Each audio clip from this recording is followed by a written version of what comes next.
Enlil, a deity of such immense power that he could command the very elements of the cosmos, shaping the destiny of both gods and mortals. The god of air and storms from ancient Mesopotamia was not merely a storm god, but the ultimate arbiter of cosmic order, from separating heaven and earth to unleashing a cataclysmic flood. His divine might was so overwhelming that even other gods struggled to look upon him. Welcome to the mysteries of mythology. Enlil. Enlil, the ancient god of wind, air, earth, and storms, was mainly worshipped by the Sumerians. However, his worship spread to the Akkadians, Babylonians, Hurrians, and Assyrians. Unlike many primordial beings in Mesopotamian mythology, Enlil played a significant role and was much more popular among worshippers. Enlil was primarily worshipped at the Nippur temple in the ancient Sumerian city of Nippur, believed to have been built by Enlil himself. The temple's name, Mountain House, indicated its importance as a communication channel between heaven and earth.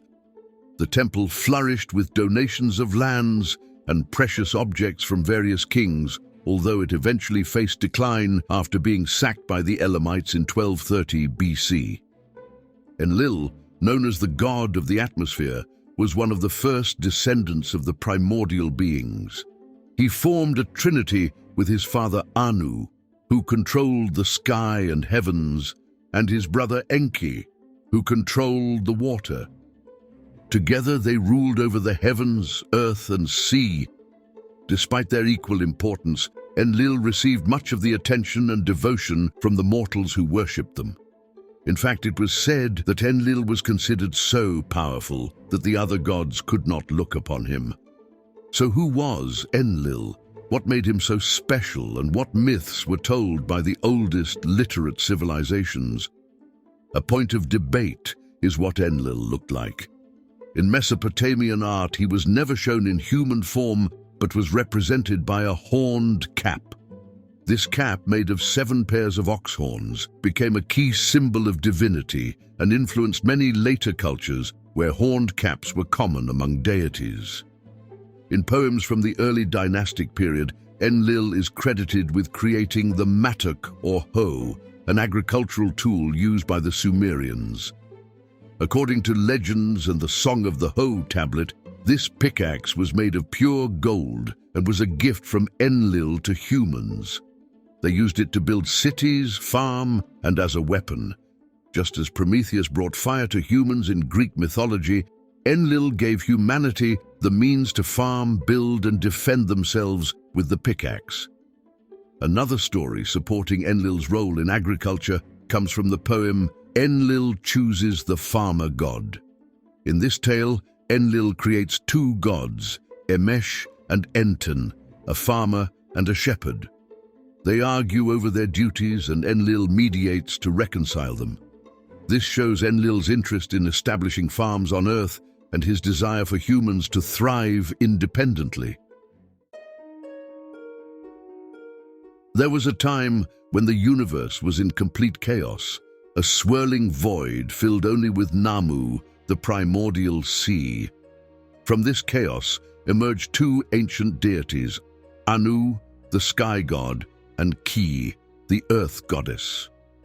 Anu embodied the heavens, a realm of infinite space and celestial bodies, while Ki represented the earth, nurturing and fertile.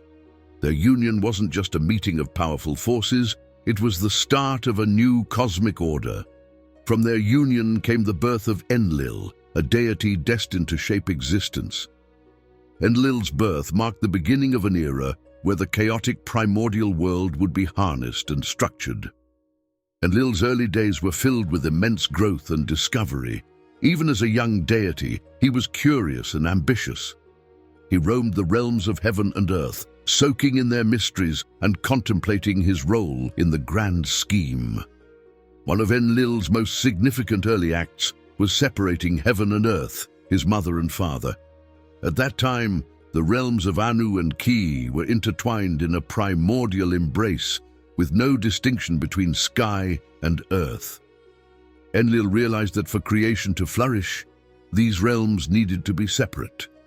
He took on the monumental task of separating his parents, creating a space where life could blossom.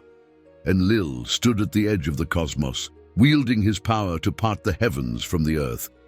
With this act, he created the air and atmosphere, a space where clouds could drift, rivers could nourish the land, and mountains could rise to meet the sky. He set the boundaries of the world and laid the foundation for all life to come. Another version of humanity's creation is found on a Sumerian clay tablet known as the debate between sheep and grain. This tale involves two gods, Ashnan and Utu, who represent grain and wool, respectively. In the beginning, Anu had forgotten to create grain and sheep, so humanity had no bread or clothes and lived like animals. Enki then suggested to Enlil that he should give Ashnan and Utu to humanity, allowing them to grow food and clothe themselves.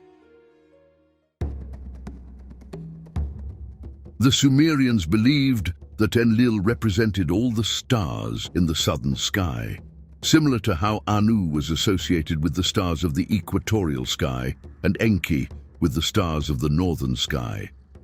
Enlil's stars formed a continuous path around the north celestial pole.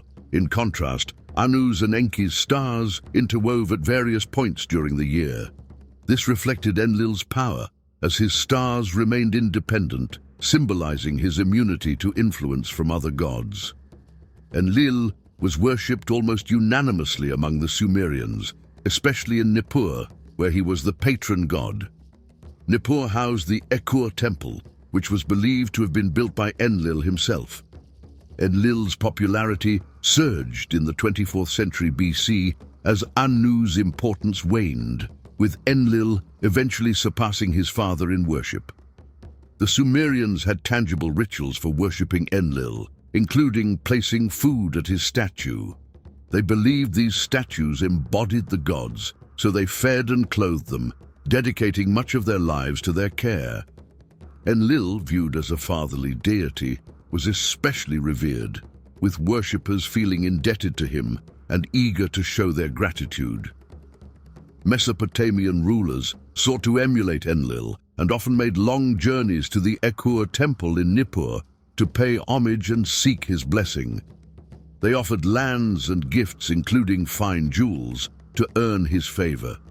The Amorite kings proclaimed that Enlil had chosen them as monarchs, solidifying their rule beyond dispute. Nippur might have been the only Sumerian city-state without a palace, as it was agreed that Nippur was Enlil's domain, and the Ekur temple was his house. This demonstrated Enlil's significance, bolstered by many tales, including his consort Ninlil, his anger leading to the Great Flood, and his wars against other gods. One of the most famous myths of Enlil was the flood myth. There was a time when humanity thrived and grew, their voices rising in a cacophony that echoed across the land. As their numbers increased, so did their noise and chaos. This relentless clamor disturbed the peace of the gods, especially enraging Enlil, who valued order and quiet above all else. The constant noise of human activity became unbearable, pushing Enlil to take drastic action. Determined to restore tranquility, Enlil unleashed a great flood, a deluge that would cleanse the earth of humanity's disruptive presence. This decision wasn't taken lightly. It was a terrifying reflection of Enlil's stern nature and his commitment to maintaining cosmic balance. The flood was intended to be a final solution to the problem of humanity's unrest. However, not all gods agreed with Enlil's harsh judgment. Enki, the wise god of water and wisdom, viewed humanity with compassion. Enki recognized the potential for human growth and redemption and sought to prevent the total destruction that Enlil's flood would bring. In secret, Enki approached a pious mortal named Ziusudra. Whispering through the waters, Enki warned Ziusudra of the impending catastrophe and instructed him to build a boat. Ziusudra, obedient and faithful, diligently followed Enki's instructions. He constructed a massive vessel, sturdy enough to withstand the fury of the flood. He gathered his family and various animals, ensuring the preservation of life. As Enlil commanded, the skies darkened and rain began to fall in torrents. Rivers overflowed, and the seas surged, swallowing the land beneath their waves. The destruction was immense, and humanity faced near extinction. For days and nights the floodwaters raged, covering the earth and fulfilling Enlil's decree of silence. Ziusudra's boat floated safely amidst the chaos, carrying the seeds of a new beginning. Eventually, the rain ceased and the waters began to recede. The boat came to rest on a mountain, and Ziusudra emerged to a world washed clean by the flood. In gratitude and reverence, he offered sacrifices to the gods. Discovering that some humans had survived, Enlil was initially furious. His intent had been to completely eradicate the noisy and chaotic humanity. However, Enki's compassionate intervention and the resilience of Ziusudra softened the hearts of the other gods. They persuaded Enlil to temper his wrath and recognize the potential for humanity's redemption. Acknowledging the wisdom in Enki's actions and the piety of Ziusudra, Enlil granted Ziusudra and his wife immortality, elevating them to the status of gods. This act of mercy ensured that humanity would continue under the watchful guidance of the divine. It also marked a shift in Enlil's approach, balancing his strict enforcement of order with a measure of compassion. In the Anzu myth, we witness a dramatic struggle for power and the restoration of order. At the heart of this story is the Tablet of Destinies, a powerful artifact granting supreme authority over the universe. Enlil, the chief god, maintained balance in the cosmos with this tablet. However, Anzu, a giant monstrous bird, coveted this power. During a vulnerable moment, while Enlil was preparing a bath, Anzu seized the tablet and fled, plunging the cosmos into chaos and stripping the gods of their authority. Enlil, enraged yet composed, quickly convened the divine assembly. He recognized the necessity of retrieving the Tablet of Destinies to restore order. Enlil summoned gods, including Adad, Gira, and Shara, to chase Anzu and recover the artifact. Still, despite their efforts, they could not breach Anzu's formidable defenses. It was then that Ninurta, Enlil's brave and capable son, stepped forward. Known for his martial prowess, Ninurta volunteered for the daunting challenge of confronting Anzu. With Enlil's blessings and armed with powerful weapons and wisdom, Ninurta embarked on a perilous journey filled with fierce battles, each testing his strength, strategy, and resolve. The climax of the myth unfolded as Ninurta and Anzu clashed in a fierce battle, with the skies darkening from the fury of their engagement. Anzu, empowered by the stolen tablet, was a formidable foe. Nevertheless, Ninurta's divine prowess, bolstered by Enlil's blessings, ultimately prevailed. With a decisive blow, Ninurta subdued Anzu and reclaimed the Tablet of Destinies. Upon Ninurta's return and the restoration of the tablet to Enlil, divine order was reinstated. Enlil's authority was reaffirmed, and the cosmos realigned under his command. Interestingly, despite having the perfect opportunity to usurp his father, Ninurta did not seize the power for himself. This act shows the profound respect and reverence that the gods, including Ninurta, held for Enlil. Even at his weakest, Enlil's command was so absolute that none dared to take advantage of him. The myth of Enlil and Ninlil tells the story of Enlil's affair with the goddess Ninlil, also known as the Lady of the Wind.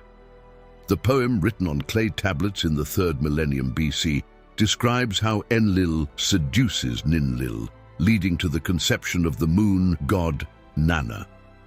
Ninlil's mother warns her about Enlil's advances, drawing parallels to the biblical tale of Adam and Eve. One day, as Ninlil wandered near the riverbank, Enlil approached her with a mix of mischief and desire. His charm proved irresistible, and despite her initial hesitations, Ninlil found herself drawn to him. In a moment of passion, they united, leading to the conception of their first child, Nana. The other gods see Enlil's actions as improper, leading to his exile into the Sumerian underworld. Despite this, Ninlil follows him into exile, transforming the tale into one of forbidden love. Throughout her journey, Ninlil encounters various men who are actually Enlil in disguise, leading to the conception of more gods. As well as Nana, the moon god, the couple gave birth to Nergal, the god of death, destruction and war, Ninazu, lord of the underworld, and Enbilulu, the god of canals and rivers. Contrary to expectations, Ninlil is praised for her fertility rather than condemned for her infidelity, suggesting that the story was more about ensuring multiple divine offspring than moral lessons. Some theorize that Enlil's disguises were to hide from the gods, and that Ninlil knew it was him, maintaining their faithfulness through loopholes.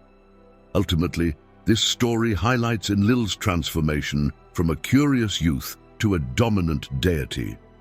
In later tales, Enlil is portrayed as a severe, short-tempered god, far removed from his earlier compassionate depiction. Enlil was a powerful deity who had control over the elements such as air, wind, and storms. He could summon gentle breezes or unleash fierce gales that caused devastation. Thunderstorms, lightning, overflowing rivers, rain, droughts, and earthquakes were all under his command. His role was to maintain the stability and fertility of the earth, ensuring that natural elements worked harmoniously for the prosperity of civilizations. In addition to his elemental control, Enlil had the ability to decree the destinies of gods and humans.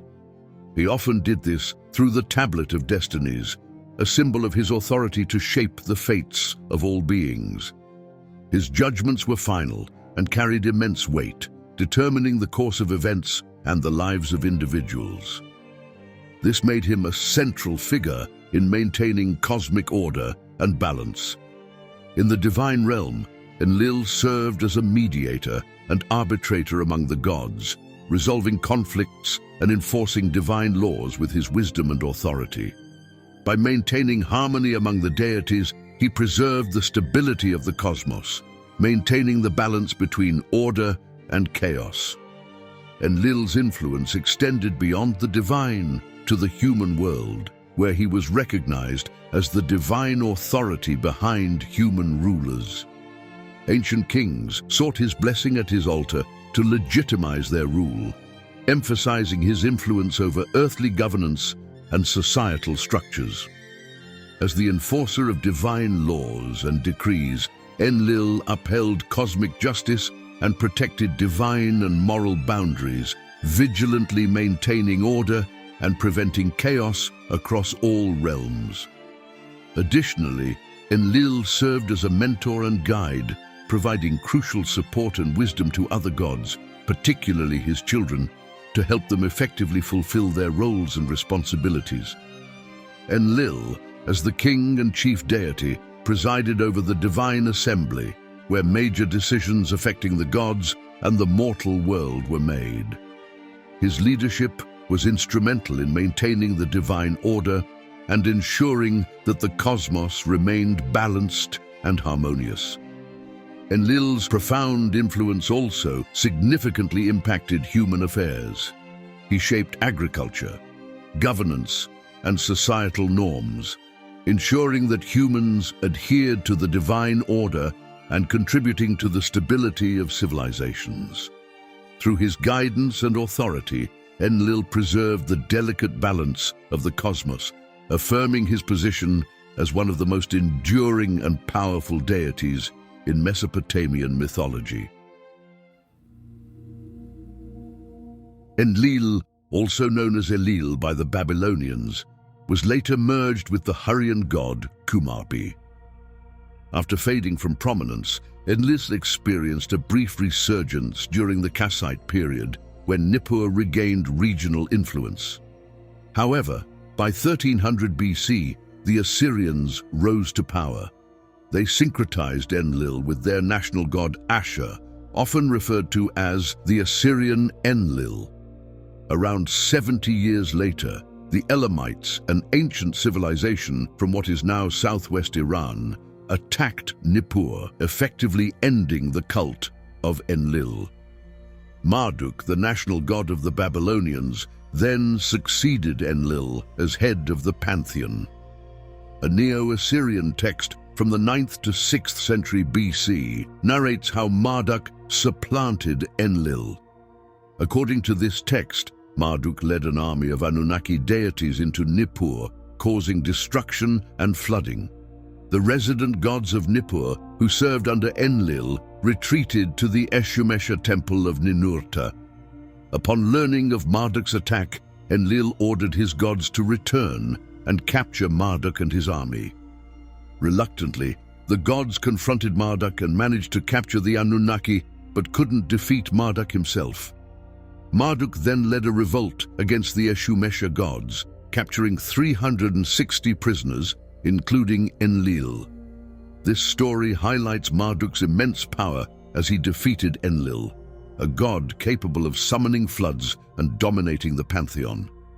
Enlil, once almighty, found himself pleading with Marduk to spare the lives of the Eshumesha gods, a scenario unimaginable to the Sumerians.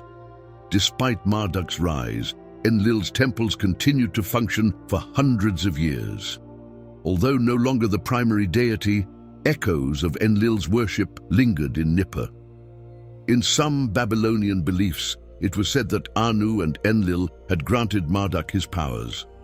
Thus, the shift in worship might have been seen less as a hostile takeover and more as a passing of the torch. Interestingly, the Babylonians continued to uphold the belief that Enlil decided which man would be ruler, visiting the holy city of Nippur to gain his blessing for their rulership. However, by the 1st century BC, Babylonian worship had shifted to Bel, meaning Lord, an amalgamation of Enlil, Marduk, and the god Dumuzi. The decline of Marduk also occurred in the 1st century BC, following the collapse of the Neo-Assyrian Empire. The Medes and Persians, seeking to erase all associations with Assyria, destroyed Enlil's statues and temples.